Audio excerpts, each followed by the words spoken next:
నమస్కారం అండి. డాక్టర్ శ్రీ ఆచార్య అనంతకృష్ణ స్వామి గారు. నమస్కారం అమ్మా. చాలా మంది అడుగుతూ ఉన్నారు మణిమంత్ర క్లాసెస్ గురించి. ఎపిసోడ్ స్టార్ట్ చేసే కన్నా ముందు ఇన్ఫర్మేషన్ ఇద్దామని ఉంది. క్లాసెస్ ఎక్కడెక్కడ ఏ ఏ ప్రాంతాల్లో ఏ ఏ డేట్లలో పెట్టబోతూ ఉన్నారు? ఓకేనమ్మా. మనకి ఇప్పుడు 2024 అమ్మా. మనకి ఆగస్టు 4th అమ్మా విజయవాడలో ఉంది ఇప్పుడు, జస్ట్ 2 రోజుల్లో.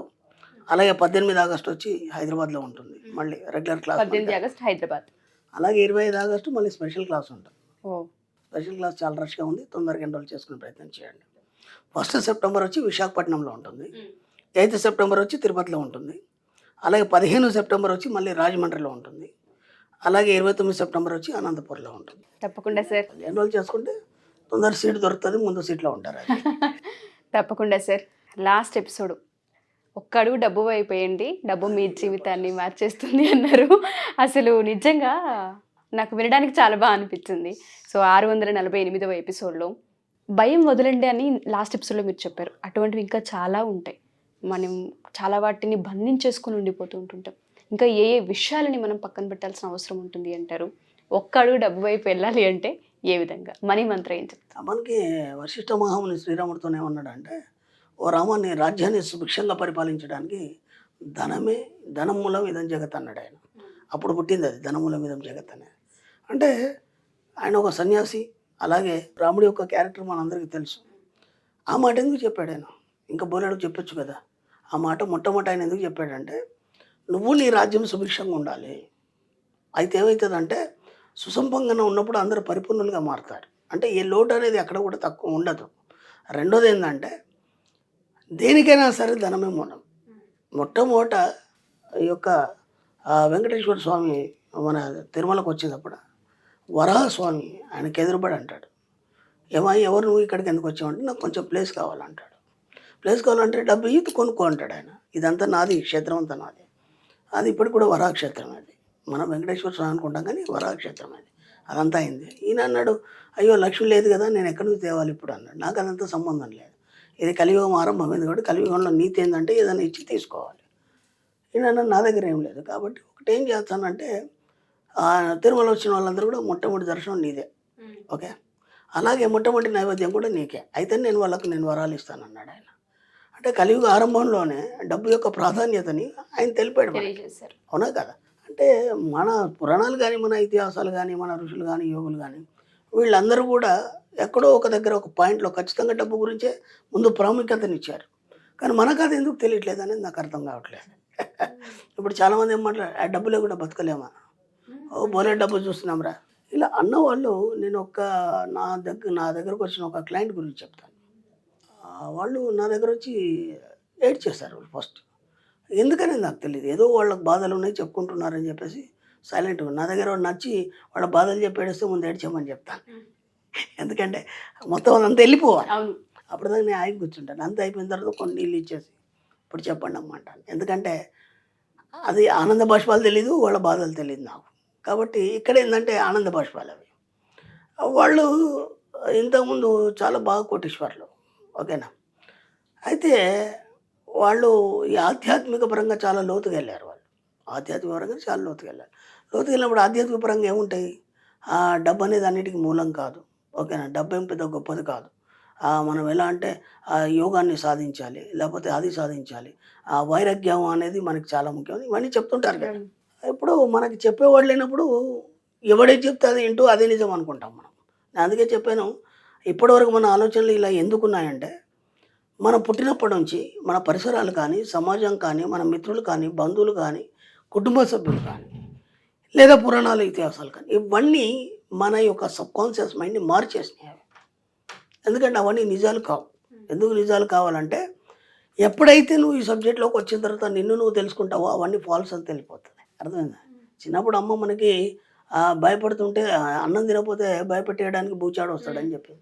ఆ బూచాడు ఇప్పటిదాకా రాలేదు, కానీ ఆ భయం అలాగే ఉండిపోయింది. అవునా కదా? అలా ఎన్నో సమాజంలో కూడా మనం వినున్నా సరే మనం ఏమనుకుంటామంటే అదే నిజం అనుకుంటాం మనం. ఇప్పటికి ఈ రోజు కూడా ఒంటరిగా పడుకోవడానికి చాలామంది భయపడతారు, రాత్రులు ఎక్కడికి వెళ్ళడానికి భయపడతారు. ఎందుకు? ఏదో పూజాడు ఉన్నాడు ఏదో అయిపోతుందని. అక్కడ ఏముండదు. డే టైంలో ఎలా ఉంటుంది, నైట్ టైంలో కూడా అలాగే ఉంటుంది. కానీ ఆ మనసులో సబ్కాన్షియస్ మైండ్లో మనం ఏదైతే చూపించామో అది ఇప్పటికి మనం వదలదు. ఎందుకంటే గత జన్మ భావాలు ఇప్పటిదాకా వదలలేదు, ఈ జన్మలో ఎలా వదులుతాయి? కాబట్టి ఒక 5 సంవత్సరాల వరకు శిశువు తనకు తానుగా జీవిస్తాడు. ఎందుకంటే తన సబ్‌కాన్షియస్ మైండ్‌లో గత జన్మ భావాలు మాత్రమే ఉంటాయి. ఈ జన్మ భావాలు ఇంకా చొప్పించబడవు. ఎందుకంటే ఆ పసిపిల్లల మాడు కూడుకోదు. కాబట్టి విశ్వం వాళ్ళతోని నిరంతరం కనెక్ట్ అయ్యి ఉంటది. అందుకని పిల్లాడు బాగా మొండి చేస్తున్నారు గురువుగారు. అసలు మా మాట వింటం లేదంటారు నాకు. వాడు అలా మొండి చేయడమే కరెక్ట్. ఎందుకంటే వాడు ఆరోగ్యంగా ఉన్నాడు వాడు. వాడు ఏం చేయకుండా ఓ పక్కన కూర్చున్నాడనుకో వాడికేదో అనారోగ్యం వచ్చిందన్నట్టు. కాబట్టి ఏ వయసుకి ఆ ముచ్చట జరగాలి. అలా వాళ్ళు వచ్చేసి అసలు ఇప్పటివరకు ఈ సబ్జెక్ట్ ఉందని మాకు తెలీదు. They are genius.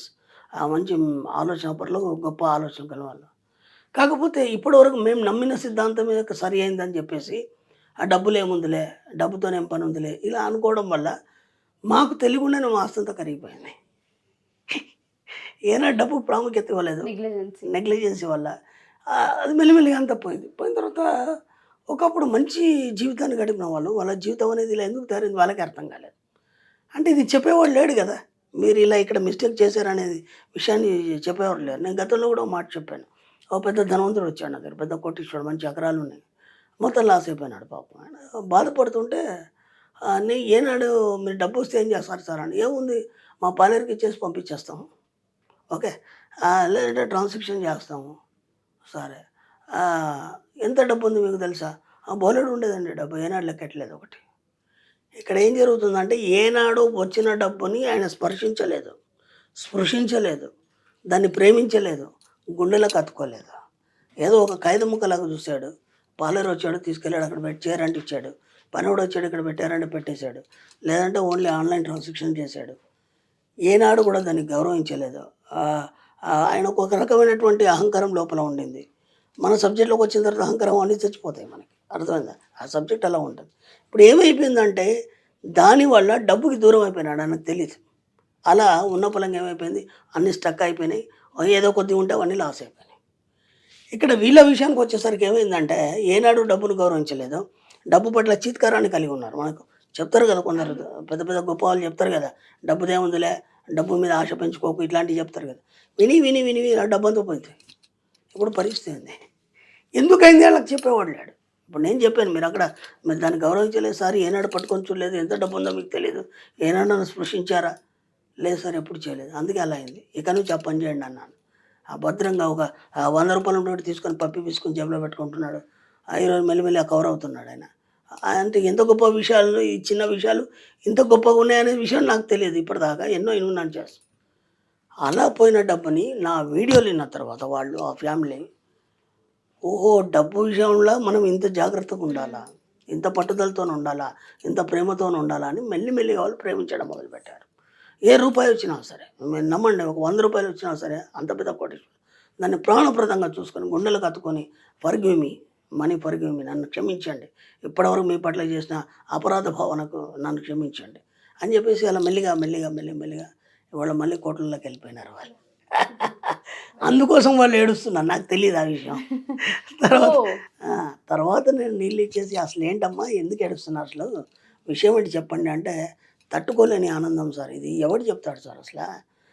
ఇప్పటివరకు ఆ భావనలు ఏవైతున్నాయో అవన్నీ మమ్మల్ని పట్టించి ఉన్నదంతా లాస్ అయిపోయినాము. ఈరోజు మేము వీడియోలు విన్న తర్వాత ఒక 1 ఇయర్ నుంచి మెల్లిగా కవర్ చేసుకొని మళ్ళీ పూర్వస్థానానికి వచ్చాము. అసలు ఈ విధి ఎక్కడి నుంచి తీసుకొచ్చారని చెప్పేసి ఏదేదో వాళ్ళ ఇష్టం, ప్రేమతో ఎన్నో మాట్లాడారు. నాకు అనిపించింది కదా, గ్రేట్. కాబట్టి ఎప్పుడైనా సరే మనం ఎలా ఉండాలి, ఎందుకు ఉండాలి, ఏం చేయాలి, ఇవన్నీ కూడా మనకు ఆలోచన ఉండాలి. 24 గంటలు మన సబ్జెక్టు డబ్బు అండి. మీరు ఏమైనా చేయండి, డబ్బు తప్ప వేరే ఆలోచనలు పెట్టుకోవద్దు. నేను చెప్పేది అదే. ఆ డబ్బు గురించి పాజిటివ్ ఆలోచనలు పెట్టుకోండి, డబ్బు వచ్చేస్తుంది ఆటోమేటిక్గా. మన ఆలోచనలు ఎంత ఇంపాక్ట్ చేస్తాయి అన్నది ఈ యొక్క ఎగ్జాంపుల్ చాలు. జస్ట్ వాళ్ళకి తెలియకుండా ఆలోచిస్తున్నారు, డబ్బు అంతా పోయింది, మళ్ళీ పాజిటివ్గా ఆలోచిస్తూ పెట్టారు, మళ్ళీ డబ్బు రావడం జరిగింది. ఏదైనా మన ఆలోచన విధానం మనం ఆకర్షించే దాన్ని బట్టే ఉంటుందనేది అర్థమవుతుంది.